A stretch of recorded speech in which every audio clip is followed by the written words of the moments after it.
Everyone likes a story of love, especially those stories that are very emotional, very touching, and romantic. When people see two lovebirds, they give different reactions like, God, when? I go love, oh, Romeo and Juliet, and the likes. Do you know that there are actually some people that believe that the story of Romeo and Juliet was a true life story? Yes, there are people that believe. In fact, while I was growing up, I used to think that it really did happen before I got to know that it was a play that was written by William Shakespeare in the 1500s. I know some of you know that it was not a true life story, but let me ask you this sincerely.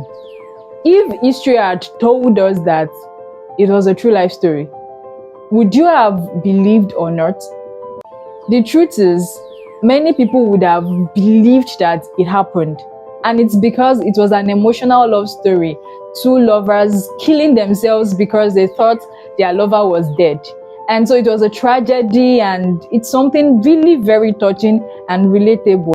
But then that made me curious, and I want to ask, especially for those that believe that it was a true life story, or those that will not find it difficult to believe if they were told that it really did happen.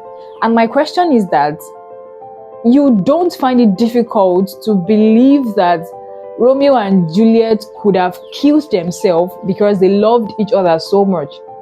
But you find it difficult to believe that God could love us so much that He would send a son to die for us.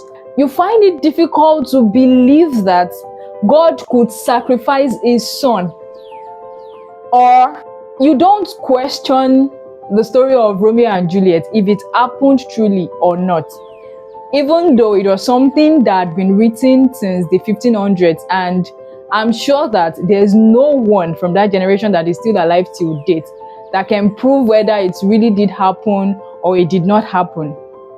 But then you question the gospel of Christ that we preach. You argue that it was something that happened about 2,000 years ago, and there was nothing to prove that it really happened. You argue that it is a myth. You argue that it's a story that is written by a man. You argue that you didn't see it yourself, so there's no way you would believe that somebody would die for the whole world. Yet, there are evidences all around us today. The dead being raised back to life, the sick being healed, people being delivered, the power of God being felt mightily, all in the name of Jesus. Oh, you are a believer. Oh, yeah. You believe that God loved us even when we were sinners, and He was always reaching out His arms of love to us. But then, you made a mistake. You did something wrong, and you regret what you've done. You feel sorry, you feel bad, you feel very guilty. But you feel that because of what you've done, God is very angry with you. You find it easy to believe that God is looking at you and then He's feeling disgusted. That God is looking at you and all He's saying is a worthless sinner. There's this Yoruba word that says, Eleshe abara jati jati. So you believe that God is looking at you and then in His mind He's saying same, Eleshe abara jati jati. I'm sorry for my non-Yoruba speakers, but then English would dilute that. But the closest meaning to that in English is a worthless sinner. You feel that He's very disappointed in you. And because of this, your fellowship with God is broken. You could not even pray like you used to. You could not fellowship with God like you used to. You could not approach God like you used to. You're drowning in guilt. You're drowning in condemnation.